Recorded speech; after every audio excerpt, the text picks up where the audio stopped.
croix me sera toujours chère. Elle est gloire et victoire pour moi. Et par elle, en la maison du Père, la couronne est offerte à ma foi. M'appuyant avec foi sur la croix de Jésus, son opprobre, je veux le porter jusqu'au jour bienheureux où parmi les élus dans le ciel je pourrai l'exalter. Cette croix me sera toujours chère. Elle est gloire et victoire pour moi. Et par elle, dans la maison du Père, la couronne est offerte à ma foi. Béni soit Dieu, heureux de pouvoir se retrouver encore ensemble, partager le message de l'Évangile. Et j'aimerais vous inviter à suivre une lecture qui se trouve dans l'Évangile selon Luc, au chapitre 23, verset 44. Il est dit, il était environ la 6e heure, c'est-à-dire midi, et il y eut des ténèbres sur toute la terre jusqu'à la 9e heure, 3 heures de l'après-midi. Le soleil s'obscurcit et le voile du temple se déchira par le milieu. Jésus s'écria d'une voix forte, « Père, je remets mon esprit entre tes mains. » Et en disant ces paroles, il expira. Le centenier, voyant ce qui était arrivé, glorifia Dieu et dit, « Certainement, cet homme était juste. » Et tous ceux qui assistaient en foule à ce spectacle, après avoir vu ce qui était arrivé, s'en retournèrent, se frappant la poitrine. Amen. Et on peut retenir plus particulièrement ces dernières paroles, tous ceux qui assistaient en foule à ce spectacle et qui, après avoir vu ce qui était arrivé, se sont retournés chez eux en se frappant la poitrine. On peut être étonné que la Bible emploie ici le mot « spectacle » pour décrire la mort de Jésus sur la croix. Par définition, un spectacle, c'est une représentation qui peut avoir différentes formes. Le théâtre, la comédie musicale, le cinéma, une rencontre sportive. Et il faut bien reconnaître que nos contemporains sont friands de ce genre de choses. Nous sommes dans une société où le plaisir est roi. Jamais on n'a proposé autant de loisirs, de distractions en tout genre. Et néanmoins, dans notre société, malgré tous ces loisirs, que de gens qui sont mal dans leur peau, qui sont insatisfaits, qui sont dans le désespoir. Jamais les hommes n'ont eu autant de confort, de bien-être physique, et pourtant, jamais autant n'ont ressenti un mal de vivre si profond que de personnes qui ont pensé à en finir avec la vie ou qui malheureusement se sont suicidés, que de gens qui consomment des antidépresseurs, qui sombrent dans l'alcool, dans la drogue. Il y a une course effrénée au plaisir immédiat, à la réussite sociale, matérielle, mais on s'aperçoit que toutes ces choses ne peuvent pas satisfaire le cœur de l'être humain. La Bible nous parle de citernes crevassées qui ne retiennent pas l'eau. Et c'est bien là l'image des plaisirs du monde qui sont incapables de désaltérer le cœur de l'être humain. Il n'y en a qu'un qui puisse réellement combler notre cœur, qui puisse étancher notre soif intérieure, c'est le Seigneur Jésus qui pourra dire « Je suis le pain de vie, celui qui vient à moi n'aura jamais faim, et celui qui croit en moi n'aura jamais soif. » Notre besoin essentiel n'est pas de jouir des plaisirs de ce monde, mais de rétablir le contact avec ce Dieu qui se révèle à nous en son Fils Jésus-Christ. Alors, en général, quand on va voir un spectacle, c'est pour se distraire, pour passer du bon temps.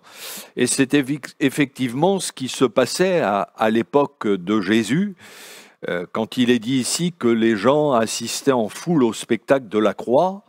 Certains se rendaient aux crucifixions organisées par les Romains, des exécutions qui étaient publiques. Ils s'y rendaient, étonnamment, uniquement pour s'y distraire. Ils venaient voir un spectacle, des hommes en agonie. On peut dire que ces gens étaient animés par une curiosité malsaine, une forme de voyeurisme. Mais vous savez, ça n'a pas changé. Encore aujourd'hui, sous prétexte d'informer, on filme parfois en direct des scènes d'une extrême violence. Le voyeurisme est encore d'actualité aujourd'hui.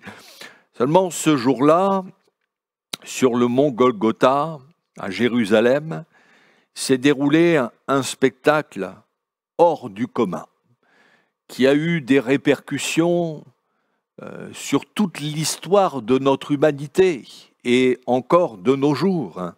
Un spectacle terrifiant, celui de la mort du Fils de Dieu, du Christ Jésus, qui sur la croix mourait pour expier nos péchés, et non seulement les nôtres, nous dit la Bible, mais ceux du monde entier.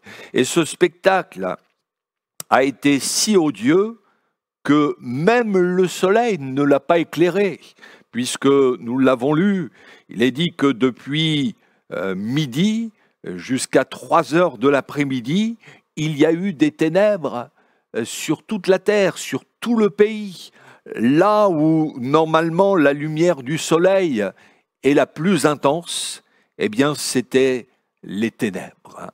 Et voyez-vous, au travers de cet événement surnaturel, il y avait là, en fin de compte, une désapprobation de Dieu, un signe de désapprobation divine à l'égard des êtres humains qui, dans leur cruauté, allaient faire mourir son Fils unique.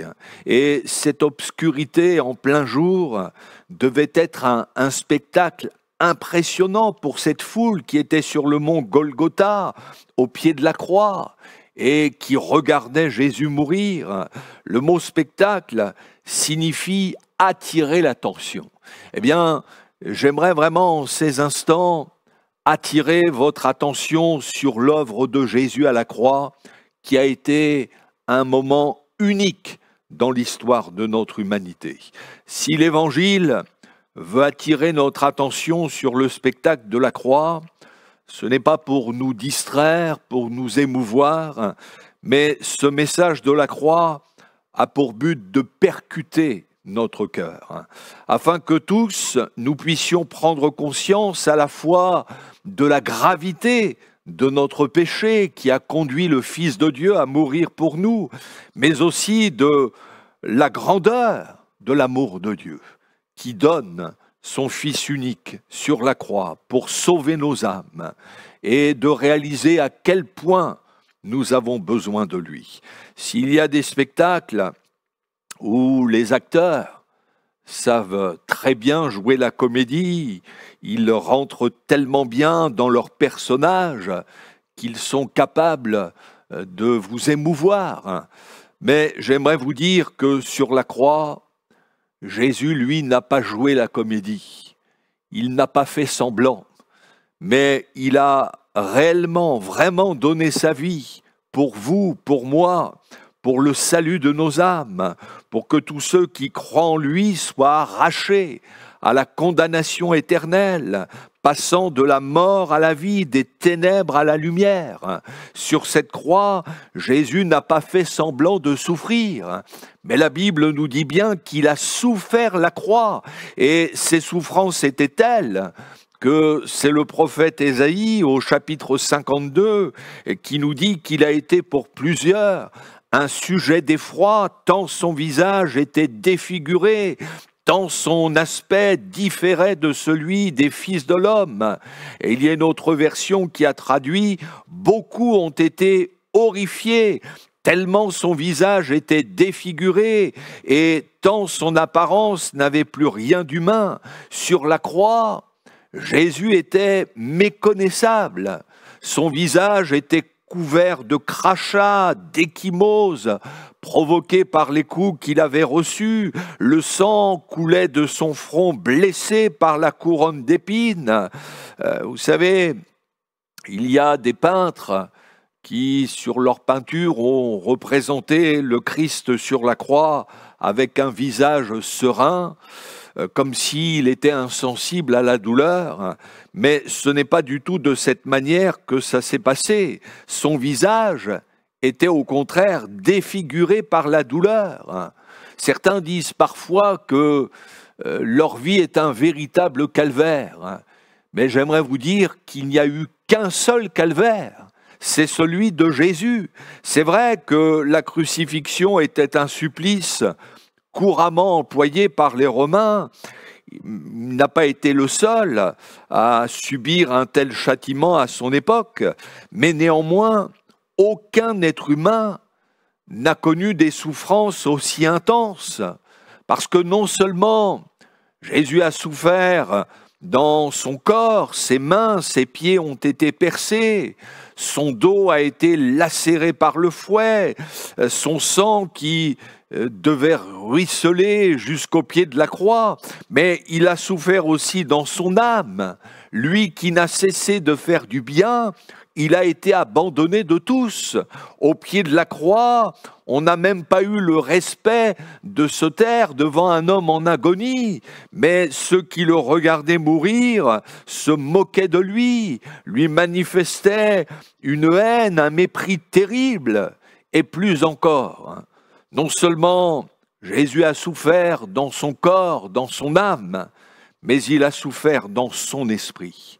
Lui, le juste, lui, le Saint de Dieu, lui qui n'a jamais commis le péché. La Bible nous dit qu'il a été fait péché pour nous, non pas pécheur, mais il a été fait péché pour nous. Sur la croix, Jésus a enduré toutes les souffrances occasionnées par nos péchés. Il s'est chargé de toutes les atrocités, les horreurs, de tout le mal que les êtres humains ont pu commettre jusqu'à ce jour. Quelque chose de terrible, d'horrible. On comprend que le soleil n'a pas voulu éclairer un tel spectacle. Oui, la croix, c'est un lieu terrible, un lieu de jugement, un lieu où le péché a été jugé. Oui, sur la croix, Jésus a supporté le poids de nos péchés. La Bible nous dit qu'il a été brisé pour nos iniquités. Le châtiment qui donne la paix est tombé sur lui. C'est nous qui méritions le châtiment à cause de nos péchés, et c'est lui, Jésus, qui l'a subi à notre place. La croix est un spectacle terrifiant, effrayant, horrible, parce qu'il nous révèle toute la cruauté de l'être humain, jusqu'où il est capable d'aller dans ce domaine. C'est la manifestation du mal dans son paroxysme. Le spectacle de la croix nous renvoie en fin de compte l'image de ce que nous sommes, de ce qu'il y a au fond du cœur de l'être humain. Incrédulité, dureté, indifférence, rancune, haine, orgueil, cupidité, mensonge, égoïsme, immoralité, ça ne sent pas bon au fond du cœur de l'homme. L'Évangile nous révèle l'état de notre cœur tel qu'il est, entaché par le péché. Et Dieu peut nous dire à chacun, mais c'est à cause de ton péché que mon Fils est mort sur la croix. C'est dire la gravité de notre péché. Vous savez, on peut essayer de se rassurer en se disant « mais moi je n'ai ni tué ni volé, je suis un honnête homme, j'essaye de faire le bien, il y a pire que moi ».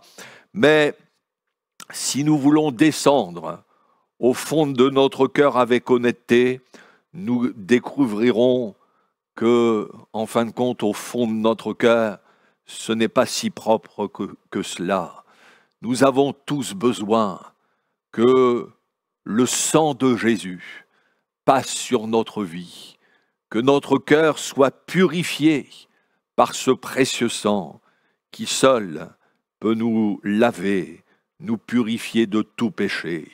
Si la croix est un spectacle terrifiant, parce qu'il nous révèle, oui, l'horreur de notre péché, c'est aussi un spectacle bouleversant, qui nous remue intérieurement, parce qu'il nous révèle la grandeur de l'amour de Dieu, d'un Dieu qui, dans son amour, donne son Fils unique, ce qu'il a de plus cher, de plus précieux. Vous savez, Dieu aurait pu nous laisser dévaler vers l'enfer, jusque dans la perdition.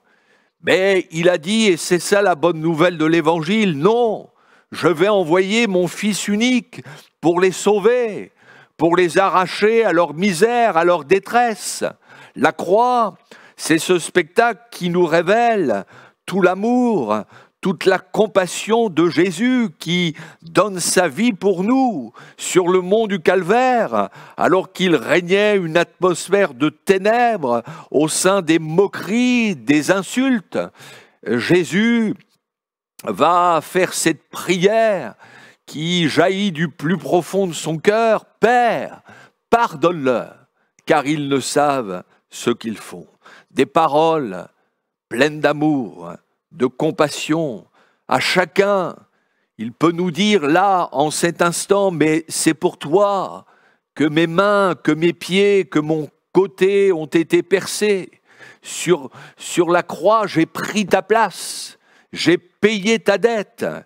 Il est dit que tous ceux qui assistaient en foule à ce spectacle, après avoir vu ce qui était arrivé, s'en retournèrent, se frappant la poitrine. Vous savez, si certains étaient venus pour se distraire, par contre, quand ils sont repartis, eh bien oui, se frappaient la poitrine. Ils avaient été remués intérieurement par la mort de Jésus, son digne comportement, alors qu'on l'insultait, lui priait pour ses bourreaux. Quand ils ont vu là ces phénomènes surnaturels, eh bien, ils ont compris que Jésus n'était pas comme les autres. Et ces gens se frappaient la poitrine comme s'ils se sentaient coupables de la mort de Jésus. Et il n'y a pas que, parce que en réalité, nous sommes tous concernés par la mort de Jésus. C'est aussi à cause de mon péché, de votre péché, amis, que Christ a tant souffert. S'il y a bien un message qui doit nous bouleverser, nous remuer intérieurement, c'est bien celui de la croix.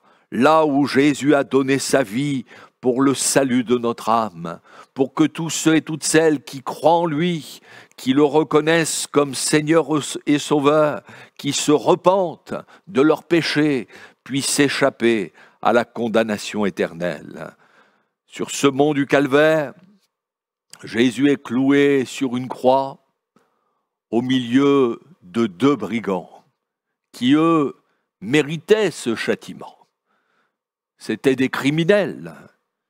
Et en fin de compte, on a là 3 personnages dont chacun ont un destin particulier. Il y a au milieu Jésus, le Fils de Dieu, qui est en train de donner sa vie pour le salut de notre humanité.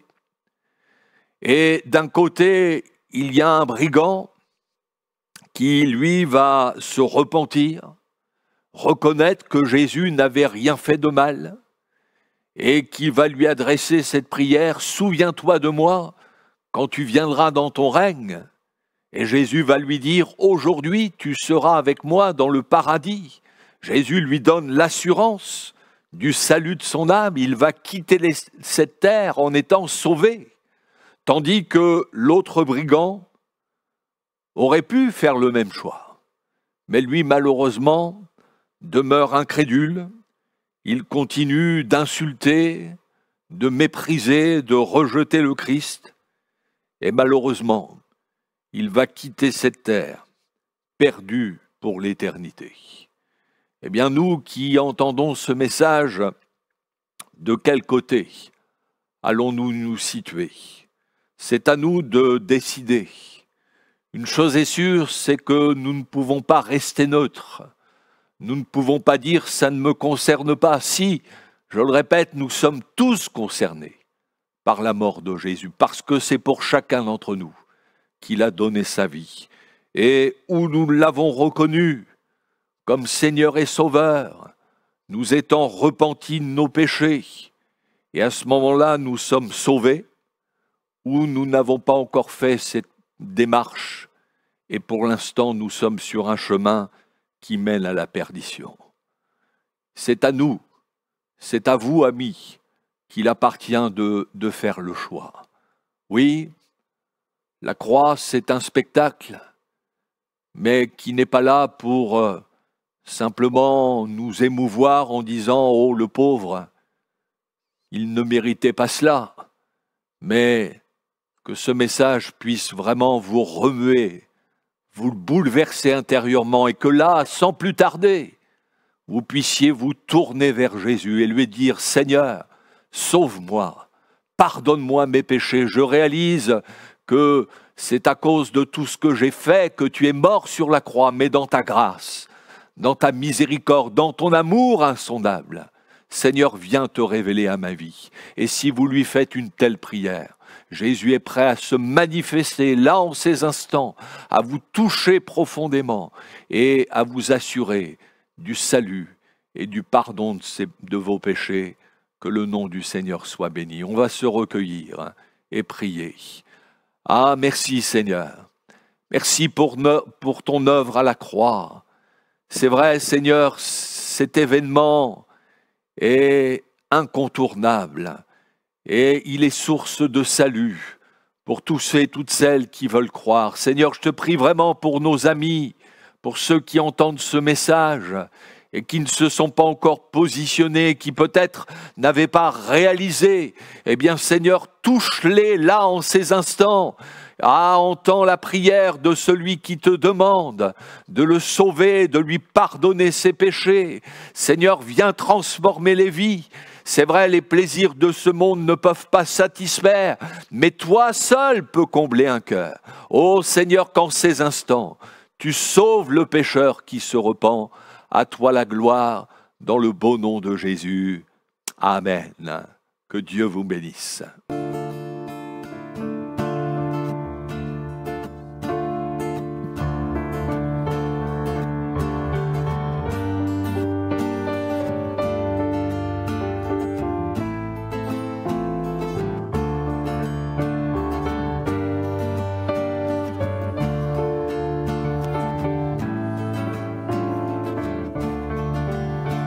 La mer se déchaîne, si le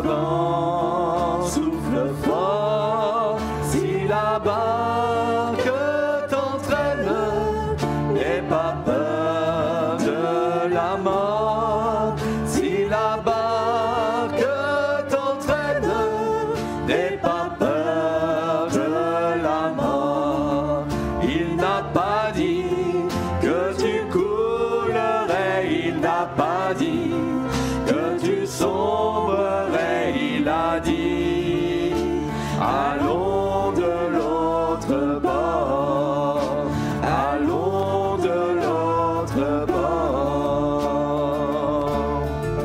Si ton cœur est en peine, si ton corps est souffrant, crois en Jésus, il t'aime, il te donne sa paix.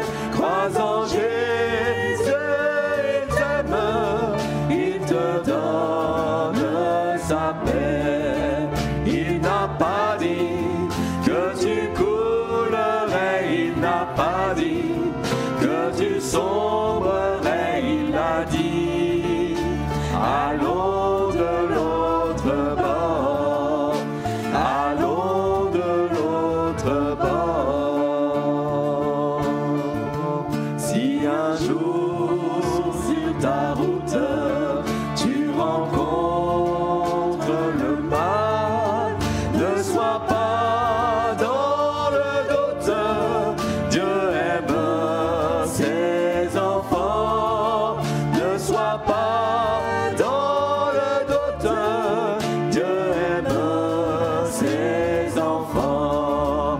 Il n'a pas dit que tu coulerais, il n'a pas dit que tu sombrerais, il a dit, allons de l'autre bord, allons de l'autre bord. Si la mer se déchaîne, si le vent souffle fort, si la barque t'entraîne, n'aie pas peur de la mort. Si la barque t'entraîne, n'aie pas peur de la mort. Il n'a pas dit que tu coulerais, il n'a pas dit que tu sombrerais, il a dit, allons de l'autre bord, allons de l'autre bord. Il n'a pas dit que tu coulerais, il n'a pas dit que tu sombrerais.